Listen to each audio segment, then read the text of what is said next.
안녕하십니까. 매일 아침 조간신문의 주요 기사를 딱딱 풀어서 해석해 드리는 조간 딱풀 2023년 1월 2일 월요일에 인사드립니다. 오늘 조간신문 중에서 단연 눈에 띄는 언론 조선일보입니다. 윤석열 대통령과 새해 맞이 단독 인터뷰를 했습니다. 여러 가지 그동안 궁금했던 저도 개인적으로 궁금했던 이런 이런 문제들에 대한 윤석열 대통령의 속마음을 읽을 수 있는 그런 내용이 많은데 제가 그 기사 내용 그리고 그 행간에 담긴 뜻을 설명을 해 드리겠습니다. 일단 조선일보는 일면 톱에서 미국 핵전력을 한미 공동으로 기획 연습하겠다. 그리고 핵전력을 공동 운영을 하겠다는 것이죠. 자, 그래서 그것을 미국 정부도 이해를 하고 있다. 가장 지금 우리 안보 문제를 일면 톱으로 일단 기사를 보냈습니다. 그런데 이어지는 기사에서는 여러 가지 정치 현안에 대한 이야기도 합니다. 윤 대통령 본지와 신년 인터뷰 다주택자 중과세하면 임대료가 상승하기 때문에 세부담 좀 더 떨어야 된다. 다주택자에 대해서도. 그리고 연금 개혁안은 늦어도 2024년에는 국회에 내놓을 수 있도록 준비하겠다. 상당히 중요한 문제들이죠.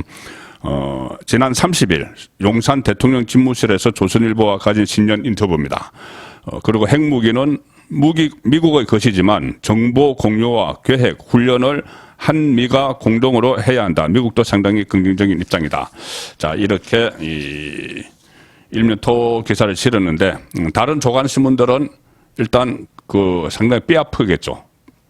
단독 인터뷰를 윤석열 대통령 단독 인터뷰를 조선일보만 했기 때문에 지금 다른 조간들은 어제 윤석열 대통령이 공식 발표한 신년사로 기사를 작성을 했습니다. 조선일보는 단독 인터뷰를 작성을 했고 이런 경우에 기자들로서는 조선일보 외의 다른 기자들은 상당히 뼈아픕니다. 특히 용산 대통령실 출입 기자들은 비상이 걸렸을 텐데 조선일보 빼고는. 가령 동아일보는 어제 신년사로 기사를 작성을 합니다. 일면에도 기사가 있고 오면에 윤석열 대통령 민노총 정교조 야권을 겨냥해서 기득권에 매몰된 나라의 미래는 없다. 이렇게 개혁 방침을 밝혔다. 자, 이런 기사인데 이 기사는 모든 언론에서 다 공통으로 취재한 기사죠. 그래서 다 이 기사 내용을 실었습니다. 신년사도 중요하죠. 노동, 교육, 연금 개혁을 강조를 했고 노사 법치주의가 노동 개혁의 첫발이다. 직무 성과급 임금제의 혜택 검토, 노사 법치주의 재계는 공감한다. 민노총은 노조를 매도한다.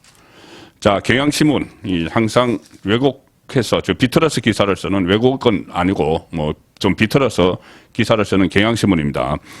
취재진 없이 9분 20초 신년사 집권 2년 시작도 불통행보. 그냥 신년사를 읽기만 했다는 이야기죠. 그래서 또 집권 2년 차도 불통이다. 이렇게 또 비판적으로 비틀어서 접근을 합니다. 기사 내용은 이런 겁니다. 윤 대통령 참모진만 배석한 채 낭독. 대통령실은 메시지에 집중하느라 그랬다. 신년 해견도 생략했다. 그리고 경향신문은 이렇게 씁니다. 특정 보수 매체와 별도 인터뷰 소화한 듯. 그리고 신년사에는 대국회 메시지 빠졌다. 대결 정치 장기화 예고. 이렇게 아주 비틀어서 기사를 썼는데 대국회 메시지 조선일보에 나옵니다. 특정 보수 매체와 별도 인터뷰 소화한 듯. 이게 바로 조선일보 기사죠. 조선일보 기사 내용을 소개해드리기 전에 이렇게 개별 언론과 대통령이 인터뷰하는 거는 상당히 오랜만입니다. 제가 청와대를 출입을 했을 때 YSDJ 이때는 그때 청와대에서는 전국 단위 일간지 조선일보나 중앙일보 이런 전국 단위 일간지는 창간 기념일에 인터뷰를 했는데 매년 하는 것은 아니고 2년에 한 번 했죠. 그리고 지역 단위 영남일보처럼 여기는 창간 기념일에 5년마다 한 번씩 인터뷰를 했습니다. 그래서 저도 김영삼 전 대통령을 인터뷰한 기억이 있고 김대중 전 대통령도. 자, 그런데 그런 간행을 2년 5년 간행을 노무현 전 대통령이 깼습니다. 그래서 인터뷰 그렇게 하지 않고 간혹 좀 친노 정권적인 오마이뉴스 같은 곳에 간혹 인터뷰를 했죠. 그리고 이명박 박근혜 대통령 시절에는 개별 언론사와의 인터뷰는 거의 하지 않았습니다. 자, 그래서 윤석열 정부 들어서는 윤석열 대통령이 처음에 도어 스태핑을 하고 하면서, 뭐, 굳이 언론사와 인터뷰할 필요도 없을 정도로 아침에 그날 모든 현안들에 대한 입장이 나왔죠. 자, 그런데 그것이 MBC, 결국은 그 자막 조작 의혹 사건으로 그것도 잠정 중단이 된 상황입니다. 그래서 앞으로 윤석열 대통령이, 언론을 통한 국민과의 소통을 어떻게 할지 지금 여러 가지 안을 짜고 있는 걸로 아는데 일단 오늘은 조선일보와 인터뷰를 했습니다. 발행부서가 아마 가장 많은 언론을 통해서 메시지를 발신을 하겠다 이런 의도가 아니었나 싶습니다. 조선일보는 이 단독 인터뷰를 했기 때문에 그냥 말 한마디 놓치지 않고 다 써야 되죠. 그래서 일면 톱, 그 다음에 이면의 남북관계 같은 것을 쭉 일문일답을 하고 3면에는 경제, 노동, 이 부동산 이 분야, 그리고 4면, 5면에 정치, 또 사회, 외교 이런 분야를 쭉 했는데 자, 몇 가지 일단 중요한 발언들을 소개를 해드리겠습니다. 시청자 여러분들께서도 상당히 윤석열 대통령의 어중이 좀 궁금했을 법한 그런 내용들인데 일단 사면 기사 그리고 5면 기사에 이 정치 사회 관련 이 기사들이 실려 있기 때문에 뭐 앞에 노동, 경제 뭐 이런 분야도 중요하지만은 이 전국을 앞으로 어떻게 이끌어갈지 자, 이 문제와 관련해서 몇 가지 윤심을 제가 전해드리겠습니다. 지지율이 하락했다가 최근에 반등을 하고 있죠. 이 이유를 윤석열 대통령은 어떻게 생각을 하고 있을까? 이렇게 답변합니다. 국민이 대통령다움이라고 하는 어떤 기대치가 있는 것 아닌가? 대통령답게 보이면 아무래도 좋아하는 것 같고 대통령다움이 부족하다고 생각이 되면은 덜 좋아하는 것 같은 느낌을 받았는데 정확히는 잘 모르겠다. 그러니까 대통령다움을 보여주면은 국민이 좋아하시는 것 같아. 이것은 제가 몇 차례 말씀드렸죠. 윤석열 대통령이 스트롱맨 이미지를 굳히면서 파업에 강력히 대응을 하고 또 적폐청산 작업도 시작을 하고 이런 여러 가지 강한 대통령의 이미지, 대통령다움 그리고 또 윤석열다움 이것도 있겠죠. 그 이미지를 보여주니 지지율이 오르더라 이런 이야기가 될 수가 있습니다. 그리고 지금 내각 그리고 대통령실 일부 참모진 개편 이야기가 있죠. 한 설을 전후해서 개각이 있을 것이다 이런 이야기가 나오는데 거기에 대해서는 이렇게 이야기합니다. 뭐 국면 전환 어떤 정치적인 이유로 하는 인사는 하지 않겠다는 것이고 지금 함께 일하고 있는 내각이나 참모들이 현재 일을 해 나가는데 큰 문제는 없다고 생각하지만 종합적으로 한번 판단을 해볼 생각이다. 자, 이것은 이 개각을 염두에 두고 있음을 시사하는 말이죠. 지금 일단 일하고 있는 장관들 별 문제는 없지만 열심히 하고 있지만 그래도 다른 부분까지 종합적으로 한번 판단을 해보겠다. 지금 뭐 장관들 정권이 출범하면서 임명됐던 장관들의 또 어떤 실력, 능력도 드러나고 있죠. 그래서 그것까지 다 판단해서 개각을 하겠다는 이야기나 다름없습니다. 다만 그 시기 또 폭, 중폭이냐 소폭이냐 대폭이냐 이것은 지금 좀 더 판단을 해야 되겠죠. 도어 스태핑 중단 문제에 대한 질문도 나왔습니다. 도어 스태핑 중단이 됐는데 이렇게 물어보니 윤석열 대통령이 도어 스태핑이라는 게 대통령과 젊은 기자들이 힘을 합쳐서 대국민 소통을 잘 해보자는 거였는데 협조 체제가 잘 안 돼서 많이 아쉽다. 자, MBC 기자, 그 젊은 기자였죠. 도어 스태핑을 끝내고 돌아가는 대통령의 이 뒤에 대고 뭐가 악의적이란 말입니까? 이렇게 막 그 소리를 친 그런 일들. 또 이렇게 이야기합니다. 윤석열 대통령은 국민 의견에 늘 귀 기울이고 국민도 대통령이 어떻게 지내는지 무슨 생각을 하는지 알아야 하기에 어떤 방식으로든 소통을 강화하려고 다양한 방안을 강구 중이다. 뭐 도어 스태핑을 재개를 한다든지 아니면은 기자간담회를 정례화 한다든지 자주 한 일주일에 한 번 정도 아니면은 또 일부에서는 윤석열 대통령이 현안이 있을 때 그냥 기자실로 찾아가서 용산 기자실로 찾아가서 이렇게 쭉 설명을 하고 의견도 듣고 하는 방안도 고려가 되고 있다고 합니다. 그리고 또 특히 지금 조선일보 인터뷰처럼 언론과의 개별 인터뷰 이런 방식도 활성화가 될 수가 있겠죠. 자, 그리고 또 다음 질문은 이겁니다. 국민의힘 당대표 선거가 중요하다. 2024년 총선도 있기 때문에 지금 당에서는 윤심 논란이 벌어지고 있는데 윤심은 뭔가 이렇게 직격 질문을 합니다. 윤심은 뭐냐? 자, 윤석열 대통령 답변은 이겁니다. 선거 때는 무슨 윤핵관이라더니 대통령이 되니까 윤심 이런다. 제가 검찰에서 수사팀을 구성할 때는 이 수사를 성공시키는데 가장 필요한 사람을 뽑았지. 옛날에 같이 일했다고 데리고 오는 경우는 없었다. 자, 정치도 마찬가지다.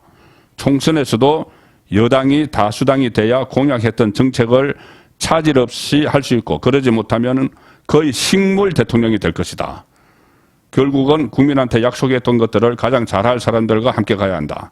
여의도 정치를 내가 얼마나 했다고 거기에 무슨 윤핵관이 있고 윤심이 있겠나? 자, 식물 대통령이 된다. 이 말을 직접 했습니다. 윤석열 대통령이. 다음 총선에서 또 여소야대가 되면은 지금 여소야대 때문에 극심한 어려움을 겪고 있는데 총선에서 또 여소야대가 되면은 나는 그때 바로 식물 대통령이 된다. 그러므로 총선에 꼭 이겨야 되고 총선에서 이길 수 있는 당대표가 필요하다. 자, 그렇게 해석이 됩니다. 총선 승리용 당대표가 곧 윤심이다. 뭐 직접적으로 내가 이 사람을 찍어 하진 않겠지만은 그런 당대표가 필요하다는 이야기입니다. 자, 그 다음에 권영세, 원희룡 장관의 당대표 차출설 이것도 있죠. 여기에 대해서 이렇게 이야기합니다. 윤석열 대통령은 당대표로 나가든 총선에 출마하든 그건 각자가 선택할 문제다. 그런데 다 이미 한 번씩 검증을 거쳤고 정치권에서도 유능한 분들 아닌가? 자, 이 말은 본인이 나간다고 하면은 말리진 않겠다. 또 한 발 더 나가서 총선 승리를 이끌 만한 당대표 후보가 등장하지 않는다면 원희룡, 권영세 같은 장관들도 같이 나가서 본인이 총선 승리용 당대표임을 내세워서 뭐 경선에 참여할 수 있지 않겠느냐. 그 이야기가 되는 겁니다. 자, 다음 질문. 한동훈 장관은 어떤가? 한동훈 장관은 얼마 전에 차출설에 대해서 맡은 바 임무에 충실하겠다 이렇게 이야기를 했고 윤석열 대통령도 사석에서 공식적으로 한 이야기는 아니고 법무부 장관직에 충실할 때다 이렇게 이야기를 했다고 했죠. 자, 거기에 대한 윤석열 대통령의 직접적인 답변은 이겁니다. 한동훈 장관은 어떤가? 마찬가지다. 두 장관과 마찬가지라는 이야기죠. 원희룡, 권영세와. 그런데 당 대표는 너무 이러자는가? 너무 이러다. 그러면서 웃음을 지었다고 합니다. 한 장관과 업무 문제로 통화할 때 당대표에 출마할 생각이 있는 거냐 이렇게 물었다고 합니다. 물으니까 그냥 웃더라 이렇게 이야기했다는 거죠. 그 다음 질문은 윤핵관은 진짜 없는가? 그 이준석이 그 갈라치기 하기 위해서 이름을 붙였죠. 윤핵관, 윤석열의 핵심 관계자. 여기에 대해서 윤석열 대통령의 답변은 정치에서 핵심 관계자라는 말은 결국 어떤 지위나 관계가 아니라 어떤 사람을 배제하기 위한 말 같더라. 자, 그리고 대통령 참모 중 누구를 핵심 관계자라고 하면 그 사람은 결국 이제 집에 가야 한다는 말로 들리더라. 그래서 윤핵관이 누군지도 모르겠고 전력 있다고 하더라도 누구라고 말을 할 수가 없게 됐다. 찍힌다는 이야기죠. 윤핵관 이렇게 딱 찍힌다. 이준석을 두고 한 이야기입니다. 이준석이 윤핵관 이러면서 뭐 장제원, 권성동, 윤한웅, 뭐 이철교 막 이렇게 쭉 이야기를 했죠. 그러니 그 사람들은 일종의 어떻게 거꾸로 생각하면은 찍힌 겁니다. 반대파에 의해서 찍혀버렸기 때문에 오히려 활동을 하기가 더 어려워진다. 그런 의미로 설명을 한 것이죠. 이태원 참사와 관련해서 그 제도적 보완은 물론 책임 어느 선까지 물을 계획인가 이 질문에 이어서 정무적인 책임을 물을 생각은 없는가? 이상민 행안부 장관을 염두에 두고 질문을 한 것이죠. 여기에 대해서 윤석열 대통령은 글쎄 그게 정무적인 책임도 책임이 있어야 묻는 거다. 과거에 대통령이 느닷없이 국면 전환 차원에서 인사를 하던 시절에도 책임을 물을 뭐가 있어야지 그냥 사람을 바꾼 적은 없다. 아마 이상민 장관이 나중에 개각 때 교체가 되더라도 그때 교체가 되는 것이지 지금 그 전에 어떤 이태원 참사에 대한 책임을 물어서 할 만한 것은 없다. 이런 뜻을 분명히 한 겁니다. 그리고 이재명, 문재인 검찰 수사 여기에 대해서 야당은 정치 보복이라고 주장을 하는데 입장은 뭔가 여기에 대해서 윤석열 대통령 답변은 이겁니다. 아니 정치 보복이라고 하려면 선거 이후에 그야말로 정권이 뒷조사를 했다면 모를까 지금 수사는 이미 민주당의 대선 경선 과정에서 다 나온 이야기다. 새로운 것이 없다. 만약에 정치보복성 수사라고 한다면 국민들이 얼마나 매섭게 심판을 하겠나. 정치보복이라는 주장을 이해할 수가 없다. 자, 민주당의 대선 경선 과정에서 다 나온 이야기다. 대장동 이야기죠. 대장동은 당시 이낙연 경선 후보가 집중적으로 제기를 했고 심지어 뭐 이낙연 후보 쪽에서 언론에 자료를 제공을 했다. 이런 이야기까지 나오는 상황이죠. 그리고 다른 혐의점들도 전부 다 문재인 정권 검찰에서 수사를 해왔던 건데 무슨 정치보복이냐 이런 이야기입니다. 대통령 가족에 대한 수사가 미진하다는 지적도 있다. 김건희 여사 관련 뭐 도이치모터스 주가 조작 의혹 사건 뭐 의혹 이런 것이겠죠. 여기에 대해서 윤석열 대통령 답변은 수사는 제가 언급할 일도 아니고 또 처에 대한 일이니까 더더욱 그렇다. 검찰총장 시절에 조국 장관 내정자에 대한 수사가 개시된 이후에 몇 년이 넘도록 제 처와 처가에 대해서 전방위적으로 뭐라도 잡아내기 위해서 무슨 지휘권 배제라고 하는 식의 망신까지 줘가면서 수사를 진행했다. 그런데 나온 게 없었지 않느냐.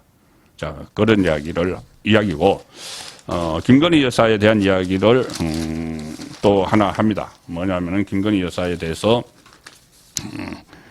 취임 후에 김건희 여사 활동에 대해서 어떻게 생각하는가 이렇게 물어보니까, 윤석열 대통령이 선거 때는 내가 당선되면 대통령 부인이 특별히 하는 일이 있겠나 생각을 했다. 그런데 취임을 해보니까 배우자도 할 일이 적지 않더라. 뭐 어려운 이웃을 배려하는 일을 대통령이 다 못한다. 그래서 처음에는 처한테 집에 있으면서 개인적 생활을 하고 내가 공무를 다 하면 되지 않겠느냐고 했다. 그런데 대통령이 못 오면 대통령 부인이라도 좀 와달라는 것이 너무 많더라. 외교 관계에서도 정상 부인들이 하는 일들이 좀 있다. 처에게 드러나지 않게 겸손하게 잘 하라고 했다. 저녁에 귀가해보면 그날 일정이 많아서 고단해하면서 지쳐있는 경우도 있더라. 이렇게 김건희 여사 역할에 대해서도 이야기를 하고 처음에는 그냥 일은 내가 할 테니 그냥 그 집에서 뒷바라지만 하라고 이야기를 했다는 이야기죠. 내조하라고. 그런데 막상 해보니 역할이 필요하더라. 외교 문제에서도 필요하더라. 자, 그런 이야기입니다. 오늘 인터뷰에서 윤석열 대통령이 몇 사람에 대해서 이야기를 했는데 재미있는 말이 있습니다. 가령 권영세 원희룡 장관에 대해서는 조금 전에 말씀드린 대로 검증을 거친 유능한 인물이다. 한동훈 장관에 대해서는 당 대표는 너무 이러자는가. 윤핵관은 누군지도 모르겠고 있더라도 말 못하게 됐다. 찍히니까. 이재명 민주당 대표는 정치보복 주장 이해를 못하겠다. 자, 이렇게 다양한 현안에 대해서 윤석열 대통령의 입장이 나왔습니다. 조선일보는 그 신년 여론조사를 했는데 윤석열 대통령 지지율 40.3%. 자, 40%대는 거의 다 올라갔죠. 두 달 새 10.1%포인트가 올랐다. 자, 한겨레신문도 조사를 했습니다. 윤 대통령 지지율 41.5%. 그런데 노조 때리기 보수층 결집 효과다. 이렇게 분석을 합니다.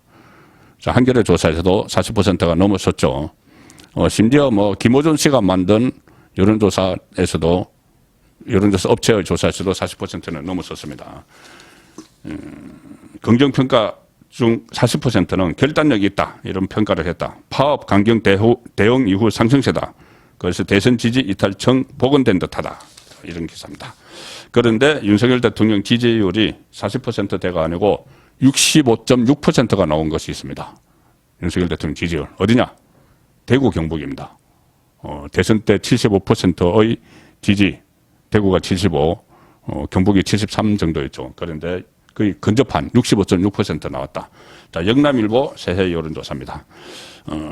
일면 톡 기사는 영남일보 문학상의 시 부문에 장기 복역수가 당선됐다. 이것은 뭐 처음 있는 일이어서 이것을 일면 톱으로 다뤘고, 사이드 톱에서 윤석열 대통령 대구 경북 지지율 65.6%. 윤 잘한다. 에이스 리서치에 의뢰해서 조사한 결과고, 국정수행을 잘하고 있다고 응답한 사람은 65.6, 그중에서 매우 잘하고 있다가 43.8, 그리고 이 긍정평가는 10월에 같은 조사 기간 여론 에이스 리서치에서 했는데 거기에 대비해서 무려 12.9%포인트가 크게 올랐습니다. 자, 그리고 조재목 에이스 리서치 회장은 이렇게 분석을 합니다.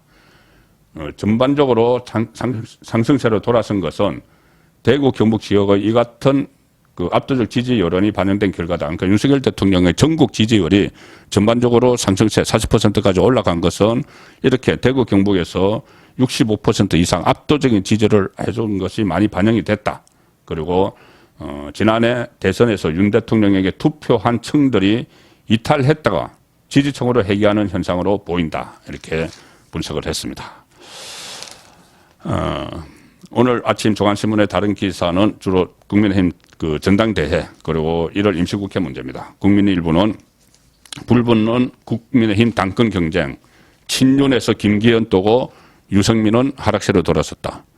자, 김기현 의원이 뭐 확 올라간 건 아니지만 김장연대, 장제원이 지원을 한다고 해서 김장연대 이 효과 그리고 윤석열 대통령과 최근에 또 만찬을 했죠. 그런 효과로 인해서 100% 책임당원 투표제로 되고 나서 국민의힘 지지층을 대상으로 여론조사를 해보니 김기현은 뜨고 유승민은 하락하고 있다. 이것도 에이스 리서치 조사입니다. 뉴시스 의뢰로. 국민의힘 지지층 대상 당대표 적합도에서 나경원, 안철수, 그러니까 나경원이 30.8, 1위, 안철수 20.3, 2위.